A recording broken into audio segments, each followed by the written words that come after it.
What's going on, Kingdom people? You already know what this is. Pastor Sean D. Mills, aka King Bishop.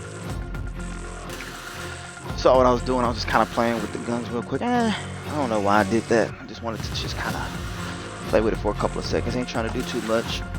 We definitely got to get in the word of the day. Definitely have to get into that.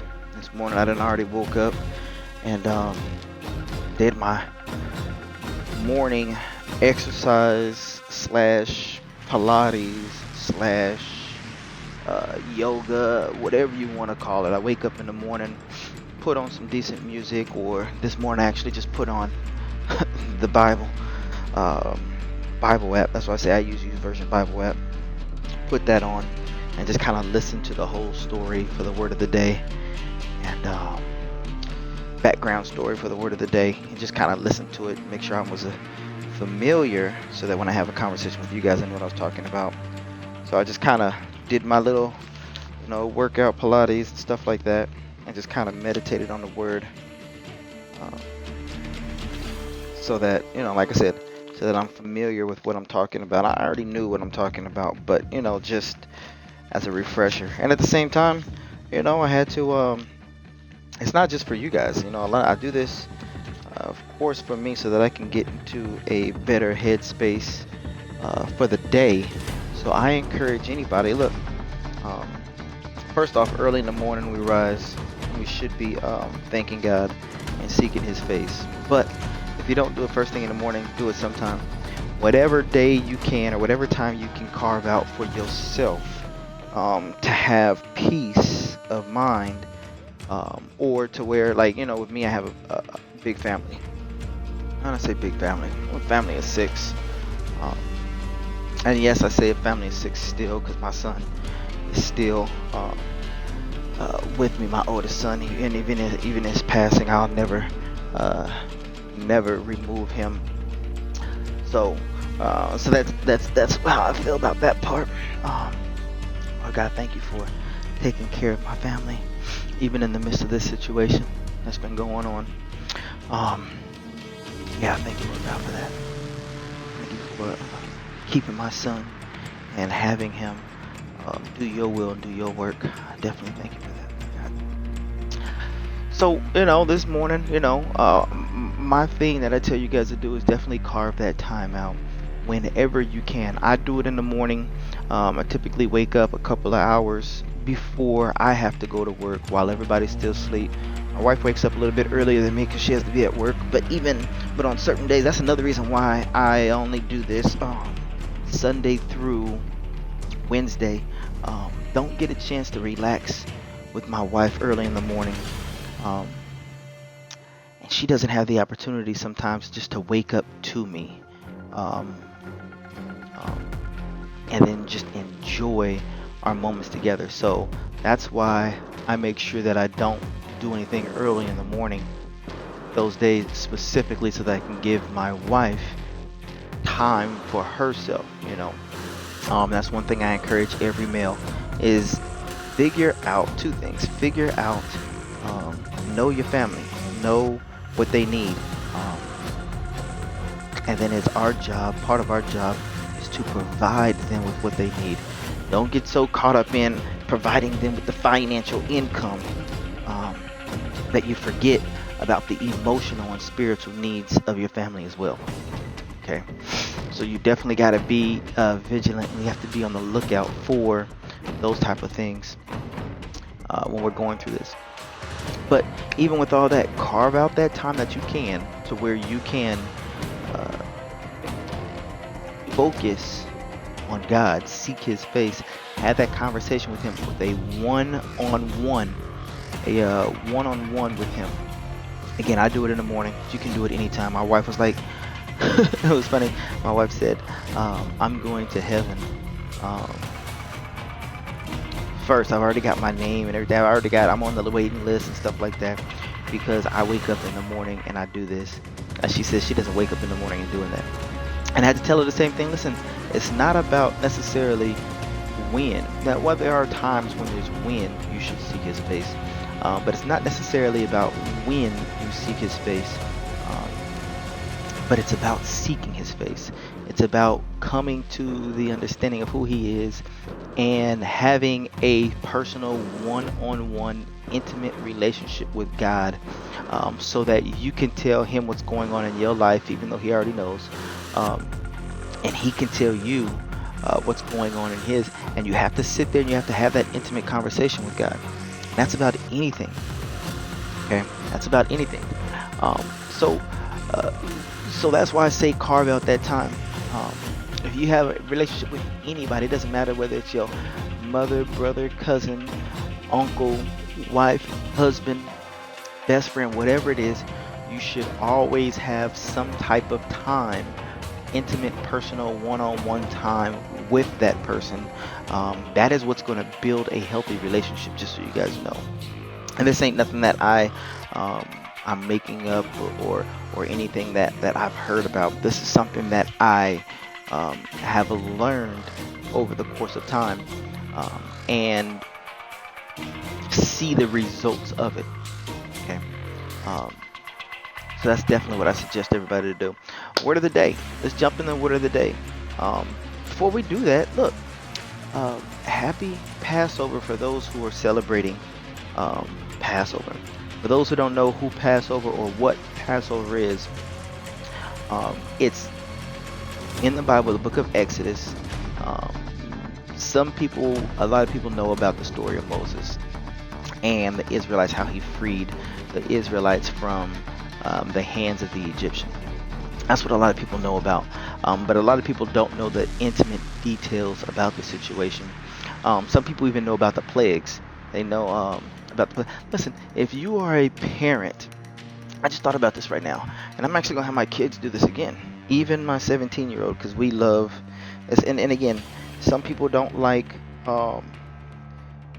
Disney. Some people don't like that. I get it, especially with what they're going through or what they're doing in the transition um, that they're doing right now and have been doing, unfortunately, with Bible characters, stuff like that.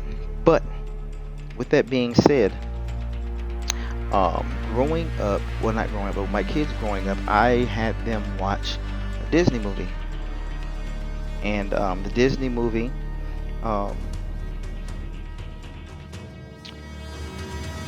just one second, yeah. The Disney movie was about the story of Israel, about the people of Israel. It's called The Prince of Egypt. If anybody's ever seen it, you know it. I had my kids growing up, I had them all watch that. Um, First off, it was a Bible movie, so of course I'm going to have them growing up watch it so they can get at least something in their heads about it. Because let's be honest, parents, sometimes our kids don't want to hear what we got to say because 2 days ago they were mad at us for whatever. So because they were mad at us for whatever, they tend to not receive everything that you say. So that's why, just so you guys know as a quick nugget, that's why they listen more to their friends sometimes than to you, because they don't have any negative connection to their friends, so they're more trusting to their friends. It only comes in time when they start to learn that a lot of the negative stuff that we're telling our kids to do, well, negative to them, not negative in truth, but negative to them. It only comes in time to where they realize that everything that you were telling them was out of love because you're honest with them. But I have my kids watch that. I'm gonna have the little ones watch it today. I think that's what we're gonna do. We're gonna watch Prince of Egypt. And again, some people don't like Disney. I get it with what they're going. I don't like where they're going as well with it. But especially the older movies, there are some rooted, fundamental,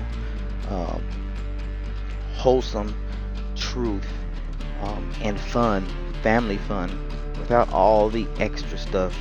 And especially some of the older movies, newer Disney movies, yeah, they're moving. So that's what I say about that. But with that being said, the Passover, especially if you watch Prince of Egypt, but more so read it in Exodus, all the way up to, really, you can start at the beginning. Over time, you got 7 days. Passover is typically 7 days, just so you know. 6 days, starting 6 days prior to Easter, and then Easter Day being the last day, of course, where they celebrate the resurrection of Christ. Okay, and they do certain things on it, and we'll look into that later. We'll talk. Actually, that's what we'll do throughout the in between games. We'll just talk a little bit more about the Passover. Okay, but word of the day. That's just a quick, brief background information about the Passover. So, word of the day. Word of the day comes from John 12.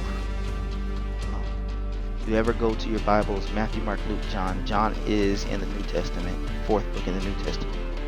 Matthew, Mark, Luke, and John. Also known as one of the four Gospels. John also known as one of the disciples. And it says John 12, and then we're going to be looking at verse 8. John 12 and verse 8 says, "You will always have the poor among you, but you will not always have me." Again, John 12 and 8 says, "You will always have the poor among you, but you will not always have me." Lord God, thank you for that. Now, with the word of the day, what that says real quick, because I don't have too much more time. Again, we'll be talking about this throughout the scriptures, or throughout the game. But Jesus was talking to the disciples. This was one of the last meals that Jesus had with the disciples.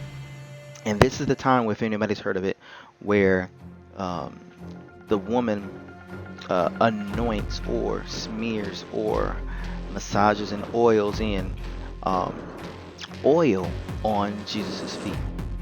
Okay, so this is the time when that happens. And again, this was a couple of days, 6 days before the Passover when that happened. And that's why the Passover and everything kind of correlates with this, because this actually happened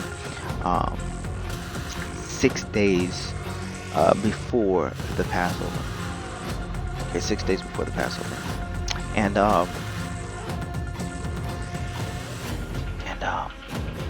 Passover. I gotta correct myself real quick, because I think I said the Passover starts 6 days before Easter, and it doesn't.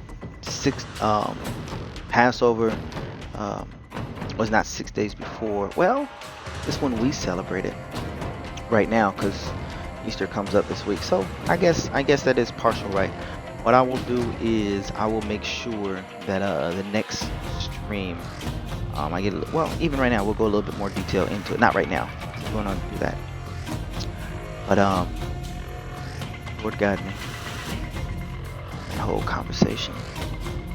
So I make sure that everybody hears your truth. I think I know. But Jesus was talking, and Jesus told them, "You'll always have the poor among you, but you will not always have me." What ended up happening was they were having a meal in honor of Christ. Before he died, of course, he was there. And this is when the young lady decides she wants to massage and put oil on Jesus's feet. Okay, and this is Mary who did that. Now, with that being said, Mary, sister of Lazarus, again, all of this comes together. What ends up happening is, while she's doing that, or while she's getting prepared to do that, Judas, the one who betrays Jesus, starts fussing. "Hey, why are you putting all this expensive oil on Jesus? Like, come on, you're wasting the oil." Like, he felt like she was wasting the oil, but it really wasn't that he felt like she was wasting the oil. What it really was is that, remember, Judas loved money. Remember what we said last time. And remember what the Bible says. God and Jesus, they don't have an issue with money. It's not money that's the issue. It's the love of money that's the issue. That's where greed comes in, lying, stealing, all of that fun stuff. If you focus more on the money at your job and not on the reason why you're getting the money at your job, then you're going to start having issues and difficulties um, in life. So we really want to make sure that we are focusing on the right thing when it comes down to the finances and money. Okay. Unfortunately, one of the reasons why a lot of marriages end in divorce is because of money. And that's an issue. But again, that's how the enemy seeks in, and he uses finances, wages, and things like that. So if you are dealing with anything like that, definitely have that conversation with God. Even if you're not sure, just have that conversation with God. Hey, Lord, is money? Am I putting money over you? Am I putting money over my finance, over my family? And then allow Him to have that conversation with you. Okay. There's one thing about hustling and grinding for it, but it's another thing to hustle and grind for something else, and you're hustling for the money, or you're grinding for the money, or you're putting in work for the money to take care of your family or the needs, versus hustling and grinding for the money itself. Okay. But in spite of all of that, what ended up happening is Judas had an issue with it because the perfume that Mary was using was one of the most expensive oils that there was known at that time. I believe this oil was from like India, and it was hard to get from the mountains of India, and it was like so hard to get. So because of that, just like supply and demand, because it's so hard to get, they're gonna raise the price. So with that being said, Judas is like, why are you doing that? You know how much we can get for this oil? We can sell this oil. And then not only sell the oil, get this, Judas was a thief. Most people don't know that. Judas stole money from the church, so to speak. But he stole money all the time from the group, from Jesus, from the guys. He was in charge, and that's the thing. He was in charge of the money that he stole. They should, honestly, to me, they should have just let Matthew be in charge of the money, because Matthew was a tax collector. He knew how to count money. He knew how to move money left and right. Like Matthew knew what he was doing when it came to finances. You know what I mean? Plus, because he was able to articulate, and his mind weaved and moved so much. Wow, my wife is kind of like Matthew in that sense. She can understand money and how to move it and maneuver it and use it as needed. But with that being said, look, that was the issue, and that's why we come to the actual verse where it says, you will always have the poor among you, but you will not always have me. Because like I said, that's what Judas said. Judas was like, he said, what does it say? It says, why wasn't the perfume sold and the money given to the poor? He didn't care about giving the money to the poor. He cared about the money going into his pocket in some way, shape, or form. But that's what he said. That was his reasoning. And why do we do that? Why do we come up with a lie at the moment somebody asks us or challenges us, or the moment something happens? We come up with a lie that sounds good, but it's really not the truth. It's not the real reason why.